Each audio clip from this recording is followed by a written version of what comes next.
It takes about 2 minutes on social media to run across anti-Jewish attacks and tropes. Anti-Semitism has been the most reported hate crime in Ontario's capital city for several years running. Violence and vandalism have struck synagogues in the United States and beyond. And of course, that's all against a historical experience of genocide that few communities have had to face. In short, it's unrelenting. What does that do to Jewish identities and communities?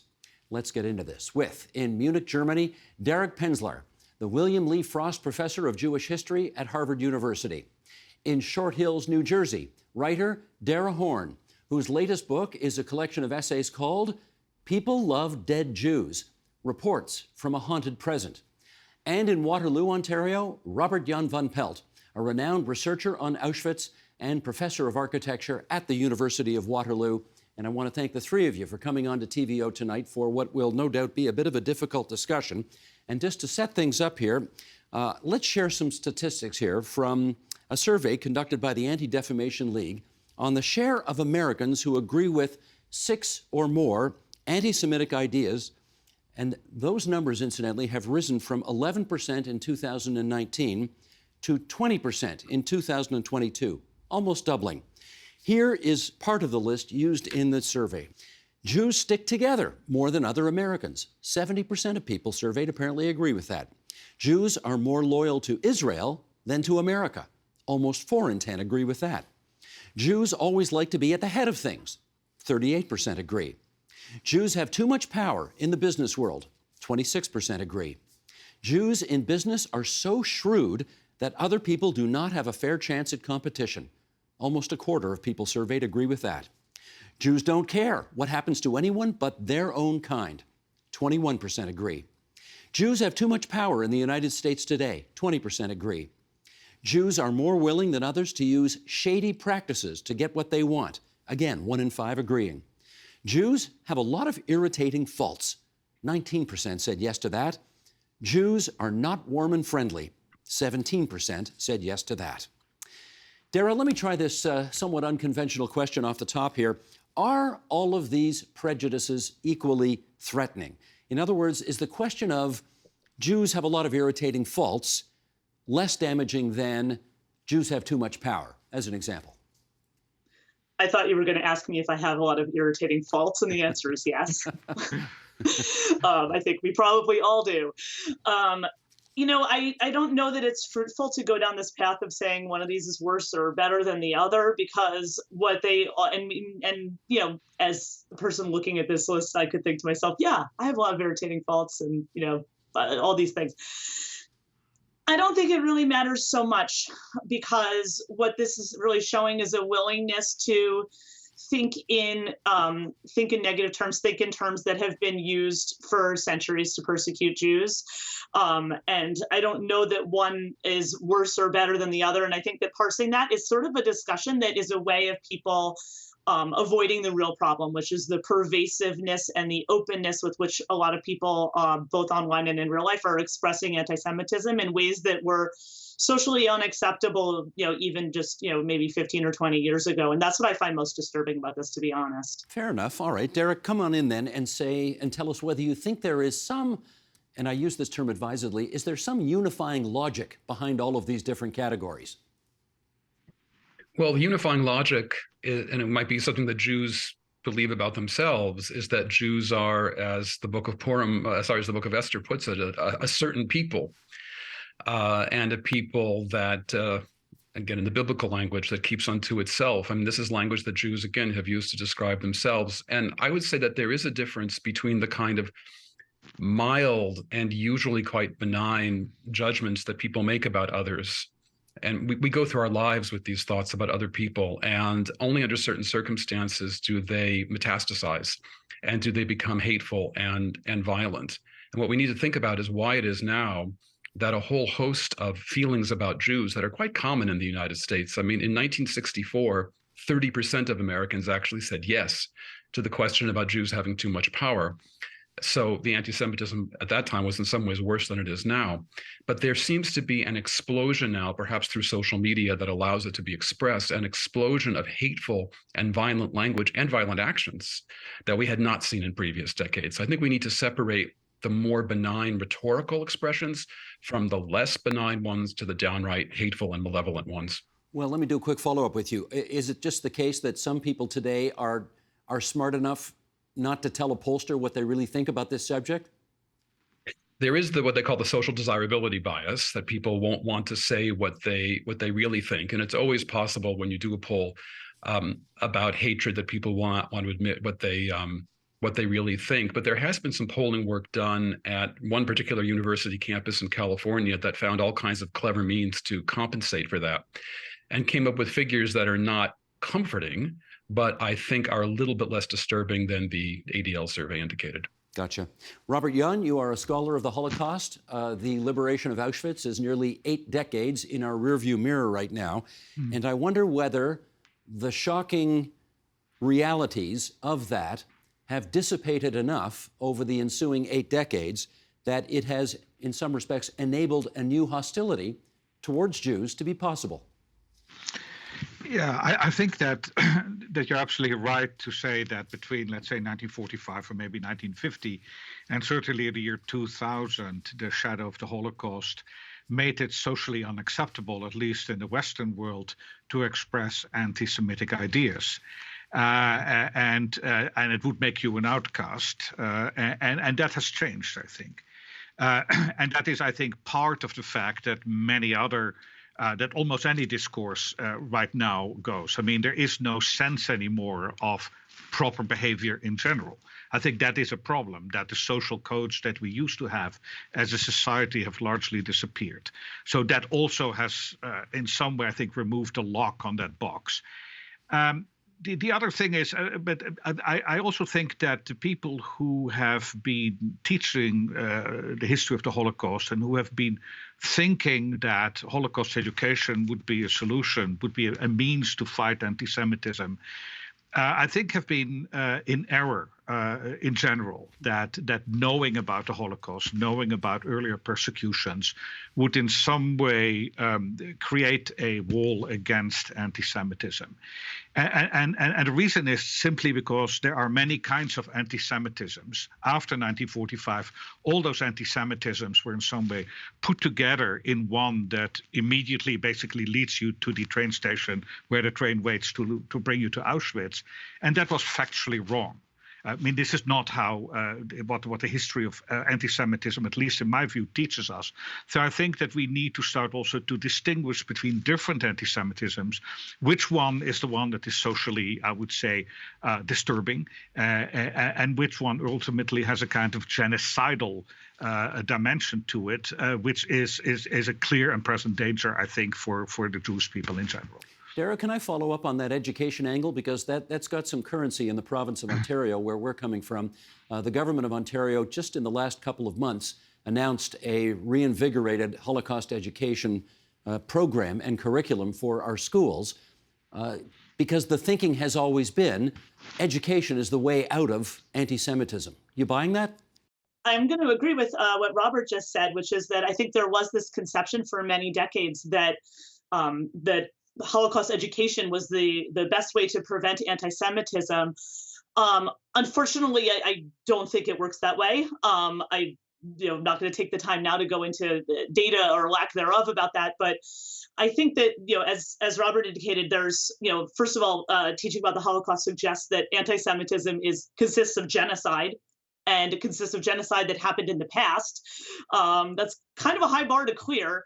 But I think the other problem is that we're dealing with ignorance, not just about the Holocaust, but anything having to do with Jews at all. So if you think about what does it say, let's say in a high school history textbook about Jews, there's probably a chapter about the Holocaust. And, we all are glad that chapter is there, but there's probably nothing else. And because the Jewish population in North America is so small, although larger than many other parts of the world, most people really have no way of learning about this group of people. There's this basic lack of information just about who Jews are.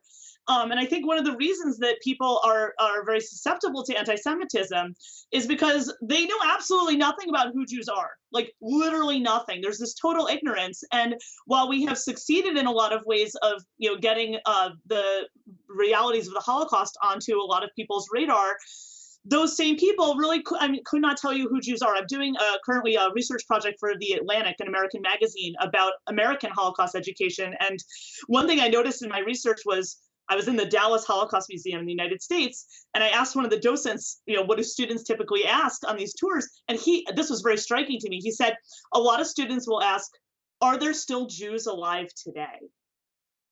Because if you went to this museum, you probably wouldn't know. And that was really striking to me. And there's this idea that sort of Jews are this universal symbol for this, experience, that of genocide in Europe in the 1940s. And I think that actually really masks a lot of reality of living Jewish communities today. Derek in Munich, can I get you to chime in on this as well? I'll tell a brief story. I was once talking to an Italian young woman on a flight going to Rome, and she found out what I did for a living. And she said to me, well, you Jews believe in Jesus, don't you? And I said, well, actually, we don't. And that's something of a division between the two faiths. And then her face darkened and she said, well, now I know why we hate you. In other words, the education actually made things a bit worse. All this to say that education in and of itself doesn't accomplish much. And more important, although I think that education in a very broad sense is essential, it really has to come in very young age. And it has to come from the parental home. One thing from the research I referred to earlier happening at the University of California shows that students enter the university with certain attitudes about Jews. And those attitudes change very little over 4 years, regardless of what classes they take, regardless of what they study. They basically come out the way they come in. It means that they're not somehow infected by anti-Semitism at the university, but it also means that we, the professors of Jewish studies or Holocaust studies, aren't having a significant impact either. So there has to be a transformation of knowledge and of sentiment, but it has to come at a much earlier and in a much broader venue. Let me read here an excerpt from a speech recently given by Viktor Orban, the Hungarian Prime Minister, in which he said, "We are fighting an enemy that is different from us, not open, but hiding, not straightforward, but crafty, not honest, but base, not national, but international, does not believe in working, but speculates with money, does not have its own homeland, but feels it owns the whole world." Robert Jan, how powerful is the idea of the hidden Jew still controlling, pulling the strings behind the scene? How powerful is that image with us today still? I would like to distinguish between maybe the hidden Jew, the all-powerful Jew, the Jew, or Jews in plural. I think that's an important, a kind of an important difference historically. Certainly since the early 19th century, beginning with a German philosopher called Fichte, there has been this idea that Jews are a state within the state, that they belong to another country. They have two nationalities, basically, that of the nation state and a kind of Jewish nationality. Of course, this is a reality that is that many people today have. They have 2 or 3 nationalities. It has become quite common today. It didn't used to be common, let's say, before 1945. But in these earlier phases, when anti-Semites talked about Jews, they always talked about a plural, which means that there was still an assumption that these were people, that these were people that can be disagreeable. They can be people who are smarter or more dumb or more crafty than other people. But it is about individuals.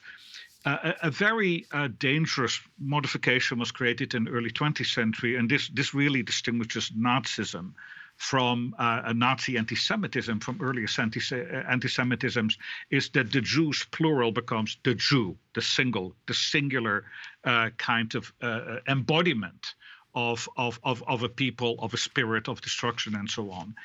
And I think that if we're talking, so when I'm listening to statements, the first thing I try to pick up is, do they talk really about the Jew or the Jews plural? And I think there's an important distinction in that.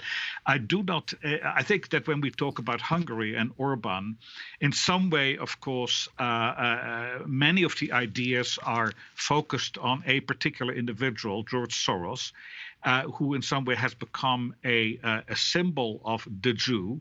And so I think it's actually quite dangerous, the language that Orban uses. However, I tend to be an optimist about these things as long as I don't hear another word in the speeches that are given, and that is we have a Jewish problem which demands a solution, and ultimately a final solution. As long as that doesn't enter into the discourse, I think there is still hope, and the train is not yet leaving for Auschwitz. Well, Dara in New Jersey, let me put the Anti-Defamation League's numbers to you again on this. 25% of people surveyed apparently agree with some or all of the sentiments expressed in that Viktor Orban speech. And I guess I'm wondering whether 25% is a high number, or should we be happy that 75% don't agree with it? What's your take? I mean, we're moving around the goalposts to try to make this sound better. Sounds pretty horrible to me. I think that what we're all sort of getting at is that there's a distinction to be made, perhaps, between between anti-Semitism and perhaps many other social prejudices, is in that this is not only a social prejudice, it's a conspiracy theory. And sort of a lot of the power of anti-Semitism comes not from it being a simple social prejudice, from it being a conspiracy theory, because the conspiracy theory enables people to feel like they have special knowledge. It feels empowering to a person who doesn't know something, and then they feel like they've been let in on some sort of secret. It enables a person to feel like they're punching up instead of punching down, that they're speaking truth to power instead of spreading lies. And that's sort of the durability of anti-Semitism. And I think that what we're seeing also is that there's this, that's also, unfortunately, the kind of thinking that is very easy to spread with social media. This idea that you're sort of being entered into this, secret, cache of information that other people, haven't discovered yet or something. And I think that that's why, we talked about, is education the answer? Derek pushed back a little bit about that. But I want to suggest that actually there's, I think that we've another mistake perhaps that's been made in North America when we try to teach people not to be bigoted. We often take this approach where we say, see this group of people over here who you might be inclined to be bigoted against. You shouldn't hate those people because they're just like you and me. They're just like everyone else. And what Robert said earlier about, this goes back to these German philosophers thinking that the Jews were this sort of nation within a nation. It's way older than that, because it's even mentioned in the biblical book of Esther. The same claims are being made. And what I think is sort of interesting about this, and this came up a few times in this conversation about Jewish distinctiveness, is that the problem with trying to make people not bigoted by saying you shouldn't hate these people because they're just like everyone else is that Jews spent 3,000 years not being like everyone else. And I think that maybe we need a new approach in living in pluralistic societies, which shouldn't be to sort of say the reason you shouldn't hate someone is because they're exactly like you, and maybe instead encouraging curiosity about our differences, because otherwise what we're really doing is asking people to erase those differences in order to be participants in society. Derek in Munich, there's a lot to unpack there. You want to do some unpacking? Well, I'm thinking about my time living in the United Kingdom, where I encountered, I would say, somewhat higher levels of anti-Semitism than I've encountered in Canada and the United States. But I also encountered much higher levels of curiosity, genuine curiosity about Jews, of the kind that Dara is referring to, where people would, I'd be in a train reading a book about a Jewish topic, and someone would say to me in their English accent, peeling out, "Are you a Jew?" And I would say, "Yes, I am." And they would say, "I've never met a Jew before." And we would have a conversation. And in that case, it wasn't like the Italian woman on the plane. It actually went very well. So I encountered both, because there are such a smaller Jewish population in the UK. So you can have curiosity about Jews, you can have hostility about Jews. They can live side by side. It's true that in the UK, most of the hostility that I encountered regarding things Jewish was connected with Israel, which is a somewhat different ball of wax. But in general, I think that, yes, we want to encourage people to accept difference. The question is, if in Canada, with its educational and cultural system that encourages thinking about multiculturalism rather than the melting pot, have we achieved, in fact, lower levels of anti-Semitism than the United States? I'm not sure about that. Well, since you've raised Israel, Robert Jan, let me go there with you now.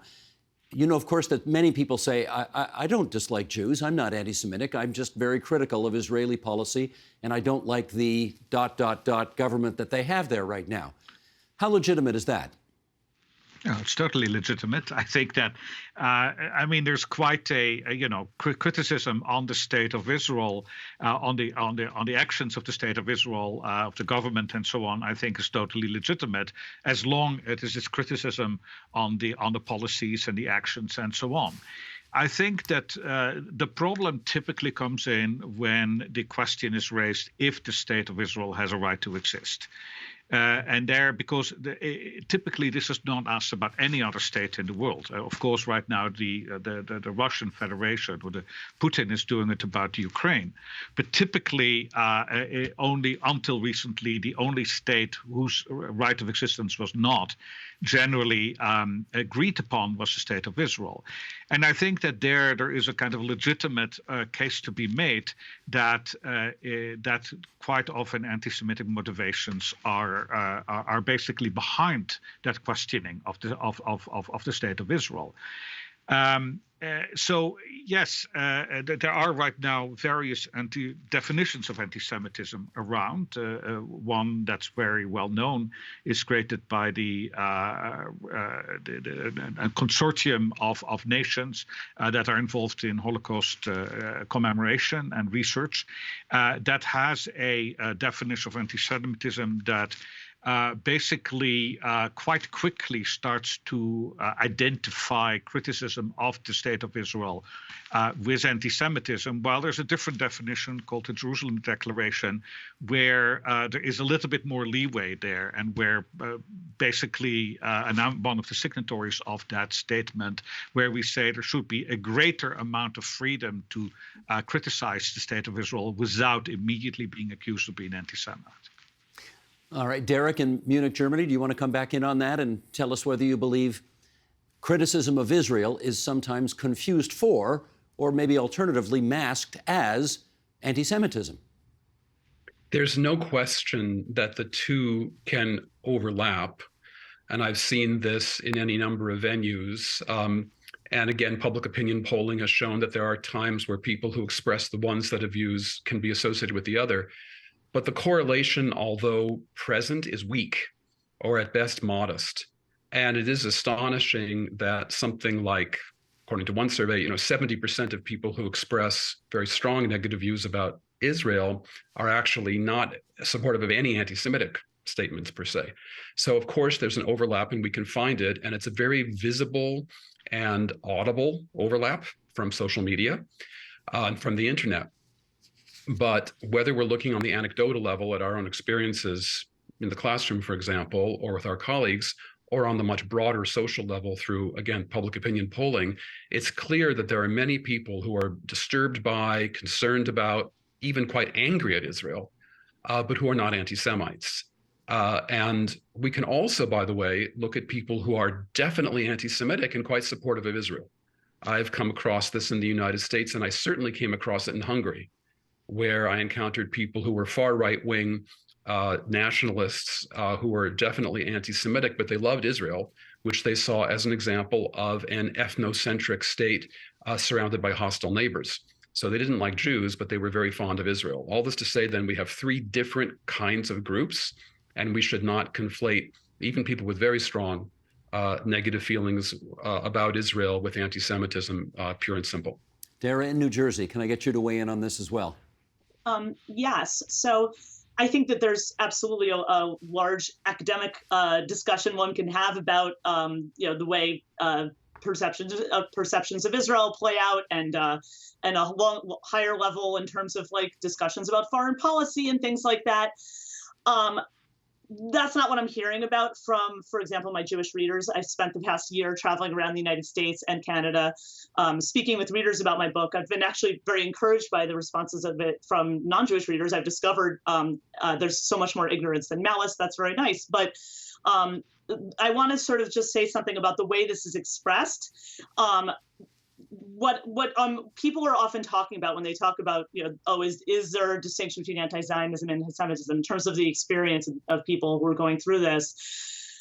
when a 15-year-old girl posts Shabbat Shalom on TikTok and then is flooded with trolls yelling hashtag free Palestine, you bitch, there's nothing in that exchange that has anything at all to do with an actual place called Israel. And yet somehow we feel obligated to pretend that it does.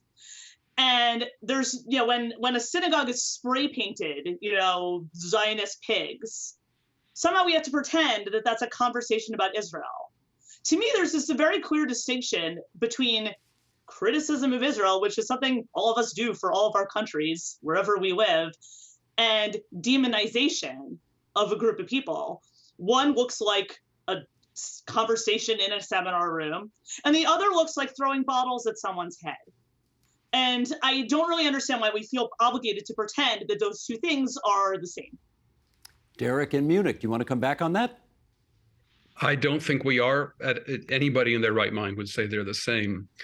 And I'm not talking about discussions in seminar rooms. I'm talking about very heated conversations that could happen really anywhere in society, very heated conversations about Israel, where people can have quite legitimate reasons to be extremely upset, even angry at Israel. And remember that angry speech, emotional speech about a country is permitted speech. And what's happening with that poor 15-year-old girl is that she's being set upon thanks to the horrible technological innovations of social media, where a relatively small number of people can do tremendous damage. And of course, all the more so with the synagogue that gets vandalized or firebombed, or the horrible shootings that have happened in synagogues in the United States and elsewhere in the world. These are perpetrated by a very small number of people, but the multiplier effect of their actions is enormous. Obviously, what these people are doing is hateful, anti-Semitic, and criminal. There's no question about it. The question is, what do we do about the language about Israel, which is admittedly at times intemperate and unfair? People have a right to be prejudiced in that sense. People have a right to focus on certain parts of the world more than others. That's just, I mean, we simply can't pay attention to all social evils equally. But what we have to then understand that this is not a matter of academic conversation versus everything else. This is a question of conversation in the public sphere everywhere about Israel. And when people can say quite negative or even nasty things about Israel, and they aren't immediately tarred as hating Jews. I think we could do several follow-ups on this angle here, but I'm mindful of the clock and the other things that I think we still need to get to. So I'm going to move on, and Robert Jan, bring you in on this. And again, I want to go back to the ADL study. Around 20% of Americans believe that Jews have too much power and influence.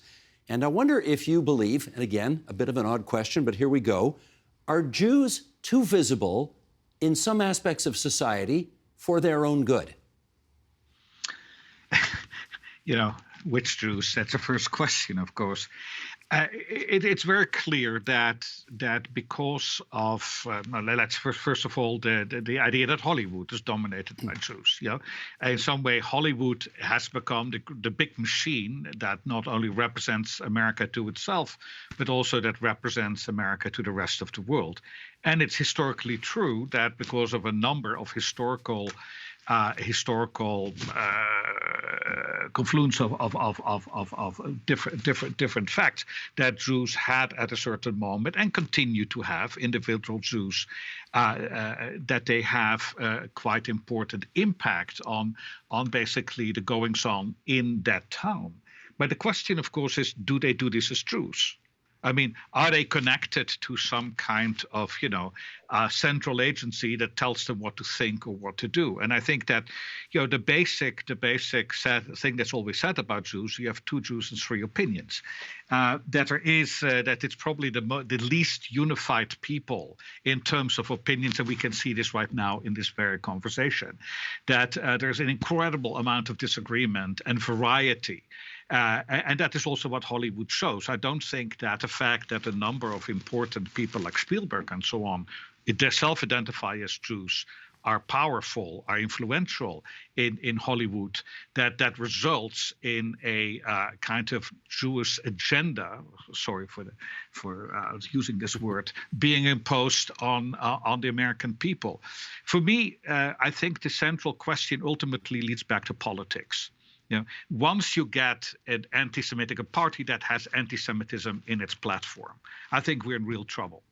Now, I can say safely that in the United States, and even in the current condition, with the current Republican Party and the current Democratic Party, I do not see that anti-Semitism is actually a part of their platform, and that it as such would gain them any voters. And so ultimately, I do think that, yes, Hollywood may have some really interesting Jewish people working there and helping to shape American public opinion, but I think ultimately they're reflecting an image that America is right now back to themselves and not a Jewish kind of agenda. Dara in New Jersey, can I get you to weigh in on that impudent question of whether Jews are too visible for their own good?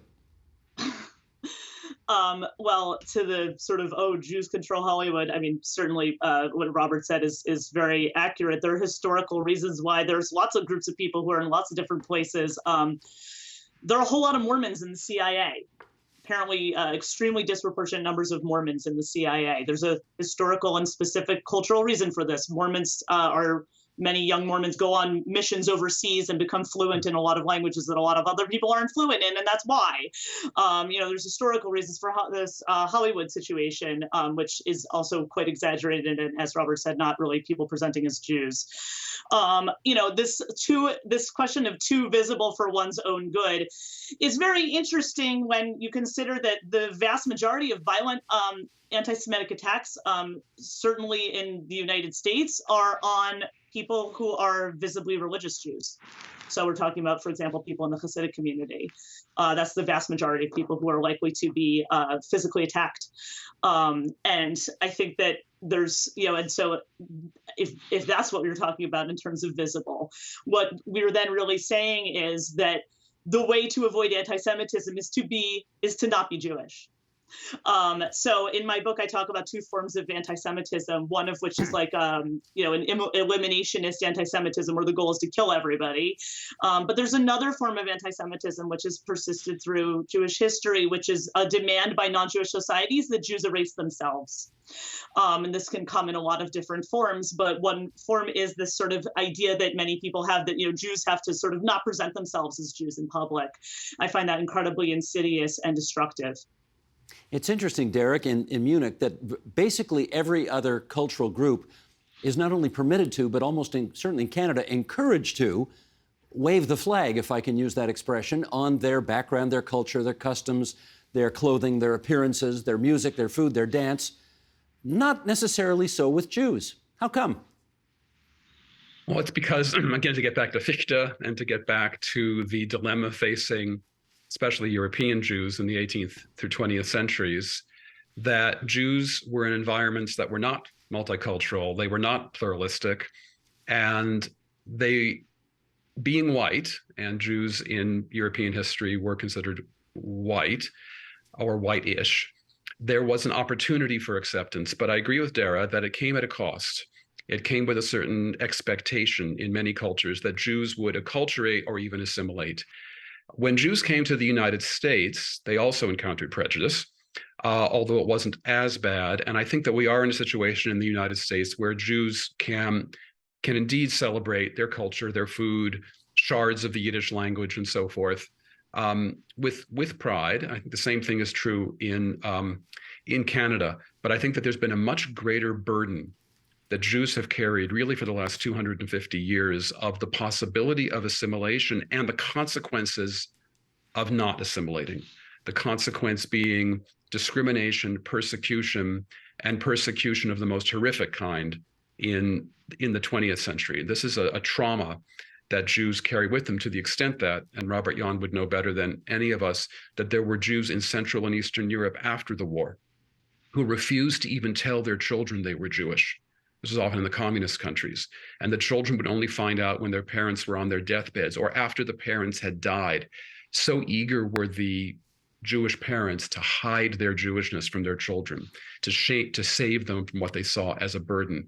This is something that I think is largely unique to Jews. Robert Jan, we're down to our last 30 seconds here. And of course, one of the reasons that we are doing this discussion is in the hope that by having it and having as many people as possible watching it, it will have some influence on those that are anti-Semitic, maybe to turn them away from it. Is that a pipe dream? You always have to believe in the possibility that a person changes their mind, but it is of course very difficult. But by experience, I can say I've changed my mind about other people, and I certainly think that at a certain moment, it all is about getting to know a Jewish people intimately. We've seen in the issue of homosexuality and marriage, gay marriage in the United States, that even at the conservative side of the political spectrum, once senators and members of Congress start to have children who come out as gay, start to have friends as gay, they change their view of gay marriage. And I think the same happens when non-Jews get to know Jewish people. I think that there's argument was absolutely right on. I think they will start changing their views of that these are real people, these are not caricatures. Robert Jan van Pelt, Dara Horn, Derek Penzler, really good of all three of you to spend so much time with us on TVO tonight. Thank you. Thank you. Thanks. The Agenda with Steve Paikin is made possible through generous philanthropic contributions from viewers like you. Thank you for supporting TVO's journalism.